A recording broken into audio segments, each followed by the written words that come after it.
E aí pessoal, estamos começando agora mais um vídeo da série sobre zoologia. Então até agora eu lancei um vídeo sobre porífera, quem não assistiu, assiste. Eu vou deixar o link aí na descrição desse vídeo para vocês assistirem o vídeo sobre porífera. Para vocês lembrarem que até então, o grupo que eu tinha mostrado anteriormente, ele pertencia ao grupo dos Parazoa. Então dentro dos metazoários existem dois grandes grupos. Um deles é o grupo dos Parazoa, que não possuem tecidos verdadeiros, e o outro grupo é o grupo dos Eumetazoa. Então nos Parazoa estão as esponjas, e dentro dos Eumetazoa estão todos os outros animais que eu vou estar postando para vocês daqui para frente. Então aqui nós vamos começar hoje com os animais do filo Quinidário. Então o quinidário, para ele estar agrupado dentro dos Eumetazoa, eles já possuem tecidos verdadeiros. Então os quinidários possuem pelo menos uma endoderme e uma ectoderme, derivado lá do seu desenvolvimento embrionário. Então por isso que eles estão classificados aí dentro do grupo dos Eumetazoa. Mas quem são os quinidários na verdade?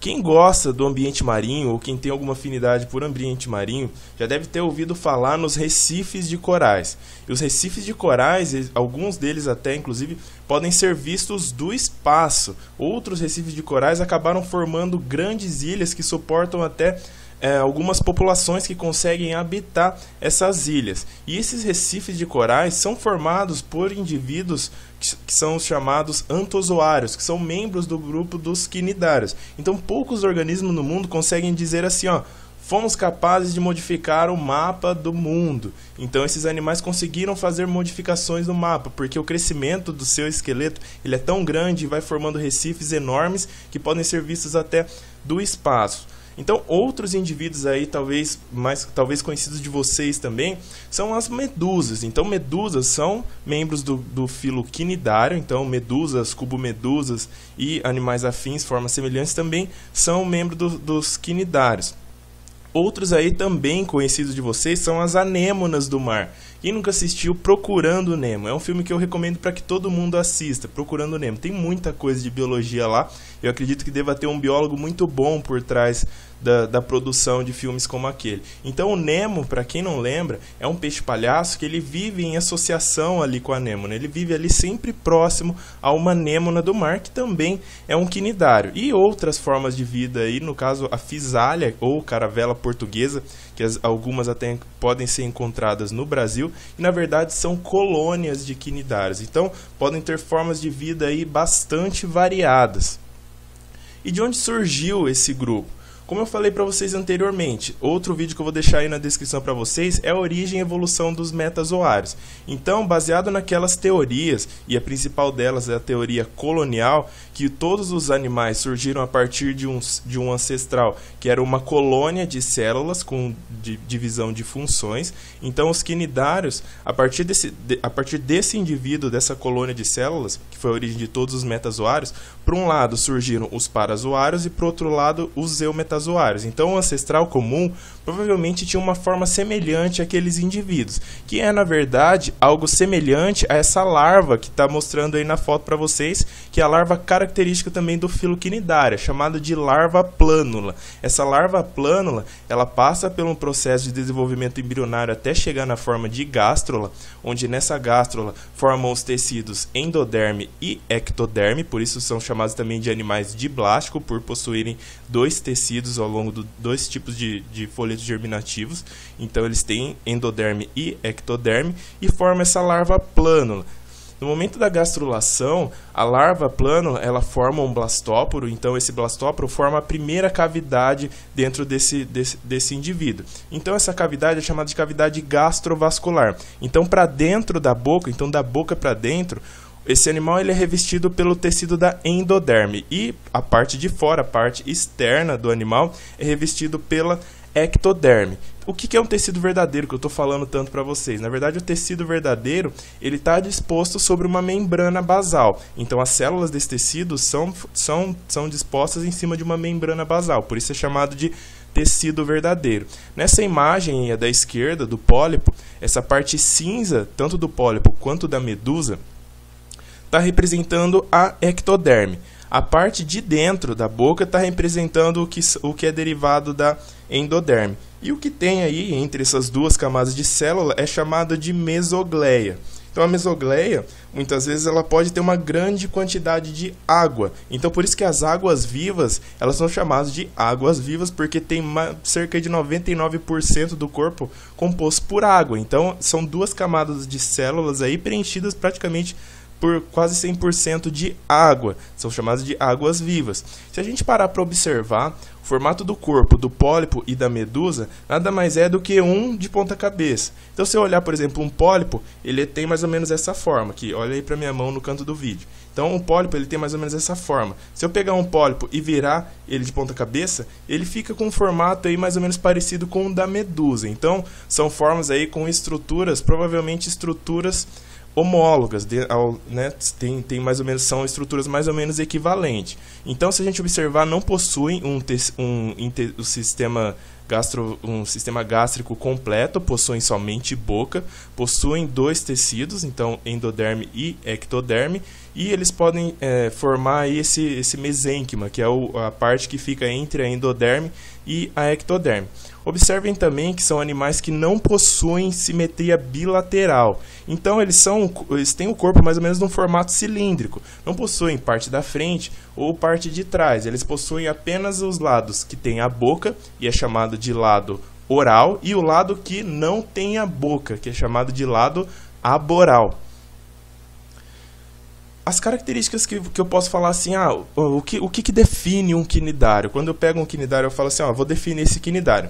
São animais eumetazoários diblásticos, ou seja, possuem apenas dois tipos de tecidos embrionários, endoderme e ectoderme. Possui simetria radial, como eu já falei para vocês, não possui nem lado da frente, nem lado de trás, e consequentemente, por esses animais já possuírem um sistema nervoso, esse sistema nervoso ele vai estar espalhado pelo tecido do animal. Então essa imagem aí da esquerda, que é a imagem da hidra, essa imagem, o que está de roxo aí, que parece uma rede ao redor do corpo do animal, é na verdade como estariam dispostas as células nervosas desse animal. Então o tecido nervoso, ele está espalhado pelo corpo desse animal. É um tecido chamado sistema nervoso difuso. Porque lógico, se o animal não tem parte da frente, não tem parte de trás, não tem por que as células nervosas estarem concentradas em uma ou outra região do corpo. Porque o animal ele vai receber estímulos por todos os lados do corpo, e esses estímulos serão distribuídos de forma homogênea ao longo do corpo desse animal. E é claro, existe uma outra característica que é a característica principal desse grupo, que é a presença de quinidócito. Quando eu falo em quinidócito, eu posso falar o seguinte: não existe outro grupo de animais que não sejam os quinidários que possuem quinidócitos. Então, por isso que eles receberam o grupo de quinidários, porque possuem quinidócito. Mas que raio que é esse de quinidócito? O quinidócito, gente, é na verdade a arma dos quinidários. Então, ao contrário de um ferrão, por exemplo, de uma formiga, ou um ferrão de um escorpião, ou até mesmo a presa de uma serpente, o ferrão dos quinidários, ferrão aí entre aspas, ele emerge a partir de uma única célula. Mais do que isso, eles possuem milhares de quinidócitos espalhados ao redor do corpo, por várias partes do corpo.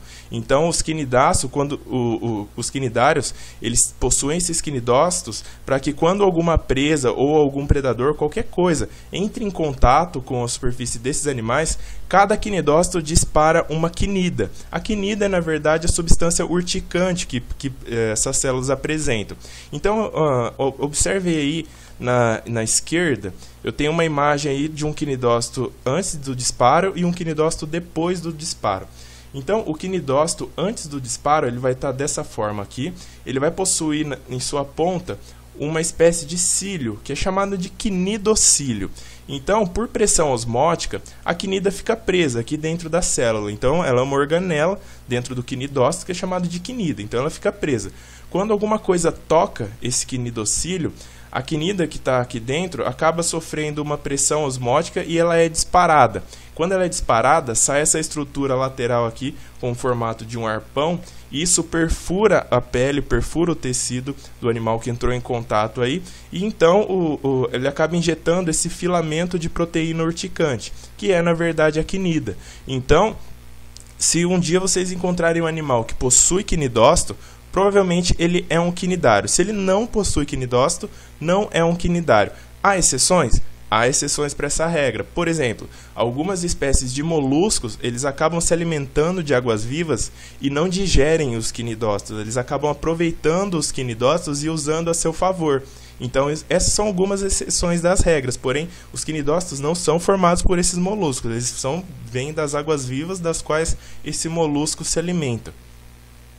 E eles estão agrupados aí em 4 principais classes: Anthozoa, Scyphozoa, Cubozoa e Hydrozoa. De acordo com as teorias, existem 2 principais teorias. Uma delas diz que as formas polipóides, o grupo dentro de quinidário que possui somente formas polipóides é o grupo primitivo. E a outra teoria é o grupo que seria o ancestral comum de todos os quinidários. Eles teriam formas medusoides e polipóides, e posteriormente o grupo dos Anthozoa, eles perderiam a forma medusoide, mantendo somente a forma polipóide. Porém, a teoria mais aceita até hoje é essa teoria A, onde o grupo dos anthozoários teriam aí características mais primitivas por possuírem somente a forma de pólipo. E quem são os anthozoários? Então eu coloquei aí na imagem. Essa imagem aí da esquerda tem um coral amarelo, é o coral cérebro. Então os anthozoas são de fato os principais formadores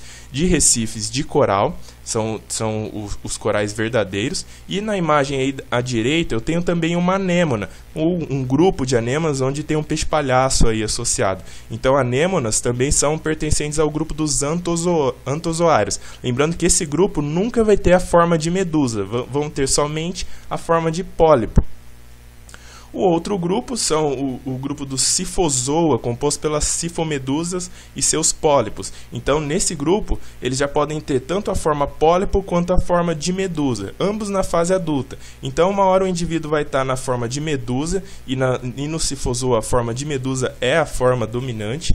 Então, eles vão passar principalmente a maior parte da vida na forma de medusa, e eles podem também ter alguns pólipos na fase de reprodução assexuada, porém vão ter pólipos sim.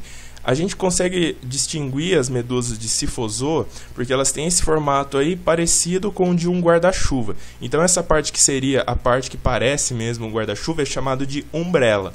Então elas têm a umbrella, e o que seria o cabo do guarda-chuva é na verdade os braços orais. E os braços orais eles se estendem bem comprido e ultrapassam a umbrella. Então é uma medusa de Scyphozoa. Outro tipo de medusa são as cubomedusas. As cubomedusas, elas possuem os tentáculos dispostos em grupos de 4. Então, quando vocês virem uma medusa que tem 4 grupos de tentáculo aí, eles estão agrupados nesses grupos, cada grupo é chamado de pedália. Então, uma medusa com 4 pedálias é uma medusa da classe Cubozoa. É chamado de Cubozoa, gente, porque se a gente pegar ela e cortar assim, se ela tiver em pezinho assim, a gente pegar, passar uma faca, cortar e olhar ela por cima, ela vai ter um formato mais ou menos quadrado. Então, por isso receberam o nome de Cubozoa. E, finalizando aí o quarto e último grupo, é o grupo dos hidrozoários. Então, os hidrozoários também podem ter formas de pólipo e medusa, porém, em hidrozoa, a forma dominante é a forma de pólipo. Então, o pólipo de hidrozoa é interessante a gente destacar também que eles podem ter diferentes formas dentro da colônia. Então, os pólipos de hidrozoário eles formam colônias onde esses membros com tentáculos são chamados de gastrozoides, que são os membros da colônia responsáveis por capturar o alimento, e membros responsáveis pela reprodução assexuada, que são chamados de gonozoides.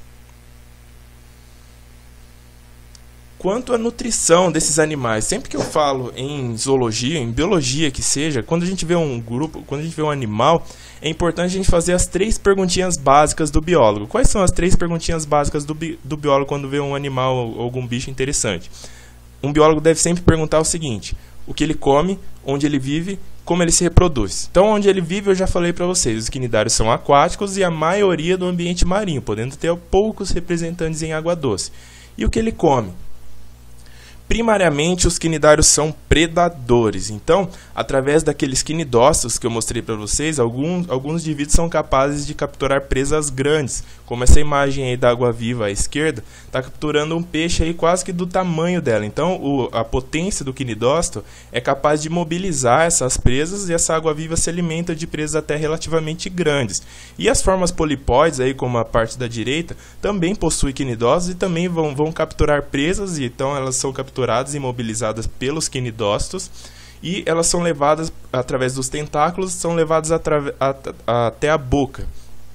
Outra forma de nutrição que também está presente, principalmente no grupo dos antozoários, é a presença de zooxantelas. Então, zooxantelas são algas. Então, existe uma simbiose. Essas algas, elas são aderidas aos tecidos desses quinidários e elas acabam, por fotossíntese, produzindo nutrientes para esses animais. Então, por isso a luz é tão importante para os recifes de corais, porque são a principal base de nutrientes para os quinidários que vão formar os grandes recifes de corais. E o branqueamento dos corais, eles são ocasionados pela morte dessas zooxantelas. Então, quando elas morrem, elas possuem pigmento, elas acabam morrendo, o coral acaba ficando branco. E em seguida acaba ocorrendo a morte do coral, porque se acaba morrendo os organismos que fornecem alimento para eles, consequentemente eles vão acabar morrendo em seguida também. Então existe essa forma de nutrição.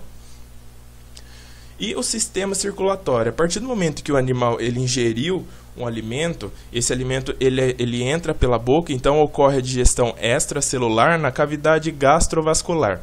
Essa cavidade gastrovascular ela pode se ramificar através do corpo desse animal, como vocês estão vendo aí na parte amarela dessa medusa que está representada aí. Então, a partir da boca, na cavidade gástrica, partem canais radiais, que são expansões da cavidade gastrovascular, que é onde o alimento vai ser digerido e distribuído através do corpo. Esse animal ele não possui um sistema circulatório. Por quê? Eles possuem apenas 2 camadas de célula. Então, a difusão é o principal responsável pelo transporte de nutrientes desse animal. Não tem grandes distâncias entre uma célula e outra. E nos animais que possuem um mesênquima muito grande, as células amebóides que estão no mesênquima, elas podem pegar nutrientes de uma região e levar até outra região do corpo também. Então, tem a ausência de um sistema circulatório. E, consequentemente, se a superfície do corpo desse animal é grande e a camada de células é fina, não tem necessidade também de um sistema respiratório. Então, a tomada de oxigênio ela ocorre somente por difusão. Então, o oxigênio ele é absorvido pela parede do corpo por qualquer região do corpo também. E se a gente observar aí a figura da direita, uma colônia de pólipos, a cavidade gastrovascular ela é compartilhada por todos os membros, por todos os pólipos dessa colônia. Então a própria cavidade gastrovascular funciona como um grande mecanismo de circulação dos nutrientes no corpo desse animal, uma vez que ela é compartilhada por todos os membros da colônia. Então acaba acontecendo dessa forma. E a osmorregulação também ela vai ocorrer por difusão. Então o animal ele pode absorver ou excretar água através de osmorregulação, e os seus metabólitos também são expelidos através de difusão, e é dessa forma que esse animal acaba fazendo esses três. Não possui nem sistema circulatório, nem respiratório e nenhum outro tipo de órgão responsável pela osmorregulação. E a nossa terceira pergunta, como ele se reproduz? Nessa parte eu acabei separando pelos 4 grupos, porém, existem certas peculiaridades para os grupos. Então, dentro de Anthozoa, lembrando que Anthozoa não tem a forma medusoide, então eles podem se reproduzir por brotamento. Essa imagem da esquerda está mostrando um tipo de brotamento que é chamado de laceração pedal. Então as anêmonas elas conseguem andar, elas andam um pouquinho, elas não são totalmente sésseis. E acaba que um pedacinho do pé vai se desprendendo e desse pedacinho acaba aparecendo um outro animal. Então é uma forma de reprodução assexuada. Pode ocorrer também fissão longitudinal. Então uma anêmona ela se divide em 2 e também acaba gerando um outro clone. Então é um tipo de reprodução assexuada. A reprodução sexuada ocorre neste grupo também. Neste caso, os indivíduos vão liberar os gametas na água. Normalmente, o macho libera A anêmona que estiver atuando como macho libera os espermatozoides na água e a fecundação pode ocorrer interna ou externamente, vai depender da espécie. Porém, vai passar pelos estágios de desenvolvimento embrionário até formar uma gástrula, e da gástrula vai formar essa larva plânula. A larva plânula vai dar origem a outro pólipo, então é um ciclo de vida relativamente simples. Dentro de cubozoários vão existir medusas machos e medusas fêmeas. Lembrando que em quinidários podem haver espécies hermafroditas e espécies dioicas. Então, nesse exemplo aí eu estou dando um exemplo de uma espécie que é dioica, que tem macho e fêmea. Nesse caso, vão liberar os gametas na água, enquanto de gametas vai ocorrer na água, ocorre as clivagens e tal, vai formar a larva plânula, e essa larva plânula vai se transformar num pólipo. Esse pólipo, ele pode se reproduzir e formar outros pólipos, porém é importante que em cubozoa, cada pólipo vai dar origem a uma única medusa. Então isso é importante vocês guardarem, cada pólipo vira uma única medusa. Em cifozoa é mais ou menos parecido. Porém, quando chega na fase de pólipo, esse pólipo ele vai sofrer um processo que é chamado de estrobilização. Então, esse pólipo ele é chamado de cifístoma. O cifístoma ele vai começar a se partir em vários cortes transversais. Cada um desses cortes transversais vai dar origem a uma medusa jovem, que é chamada de éfera, que é essa larva bonitinha aí que vocês estão vendo. Se vocês procurarem vídeos aí no YouTube, vocês vão ver que tem vários vídeos da éfera nadando, é a coisa mais linda do mundo. E em hidrozoa também vai ocorrer a forma medusa e pólipo, porém a forma medusa ela vai ocorrer rapidamente somente para a reprodução sexuada, assim como nas outras. Então vai ter aquela coisa, as medusas soltam os gametas na água, etc e tal, o gameta vai dar origem à larva plânula, o encontro de gametas vai dar origem ao ovo, o ovo vai dar origem à larva plânula e vai formar um hidroide jovem, então vai formar um pólipo jovem. Esse pólipo ele vai formar as colônias, e como eu disse anteriormente, as colônias elas vão ter funções diferentes. Então, dentro das colônias dos hidrozoários, vão ter indivíduos da colônia que são chamados de gonozoides, que são esses aqui que não têm tentáculo. Eles vão produzir várias medusinhas de forma assexuada. Então, a forma sexuada é sempre na forma de medusa, a reprodução sexuada sempre na forma de medusa, e a reprodução assexuada sempre na forma polipóide. Com exceção, é claro, dos antozoários e das hidras que eu vou mostrar já para vocês. Então, para todas as outras, a forma de reprodução sexuada é na forma de medusa. Então, aqui no gonozoide, várias medusinhas jovens vão ser formadas também e depois liberadas até completar o ciclo, como eu comecei a mostrar aqui para vocês. No caso da hidra, que é um dos representantes dos hidrozoários de água doce, não vai ter a forma de medusa. O óvulo ele vai ficar aderido aqui na região lateral do corpo. Então vai ter um óvulo aqui. A partir do momento que uma delas liberar os espermatozoides, esse óvulo vai fecundar a hidra no corpo da hidra mãe. Então o espermatozoide ele tem que achar uma outra hidra e vai fecundar. E o embrião ele começa a desenvolver aqui no corpo da hidra mãe também. E depois o embrião ele se desprende do corpo e vai ter todas aquelas fases do desenvolvimento embrionário que eu já comentei com vocês. E vai dar origem a uma nova hidra. Então, um ciclo de vida relativamente simples. Beleza? Então, era isso que eu tinha que falar para vocês aqui sobre os quinidários. Falei meio rápido porque a ideia do canal é fazer resumão aí para vocês guardarem as principais características de cada filo. E quem quiser com mais detalhes, vocês podem postar aí nos comentários do vídeo. Então, postem comentários, postem perguntas, postem sugestões, postem o que vocês quiserem, elogio, crítica, qualquer coisa. E tem aí algumas ideias de livros, os mesmos livros que eu coloquei no vídeo anterior sobre esponjas. Esses livros são, na verdade, os livros que eu uso para estudar zoologia. Então, são livros aí, uns com mais detalhes, outros com menos detalhes. Eu, particularmente, gosto do Brusca e Brusca. É um dos livros que eu gosto de estudar, que eu acho que ele é uma leitura fácil e tudo mais. E não deixem de colocar perguntas aí no vídeo, isso daí é importante para o canal. Às vezes eu posso estar falando um monte de abobrinha aqui e daí vocês falam, pô, eu tava com dúvida sobre outras coisas e acabou não falando. Então posta, gente, posta perguntas que aí nos próximos vídeos eu acabo, de repente, colocando assuntos aí que sejam de maior interesse de vocês. Beleza, gente? Um abraço para todo mundo, espero que tenha ajudado aí, qualquer coisa, posta aí nos comentários. Valeu!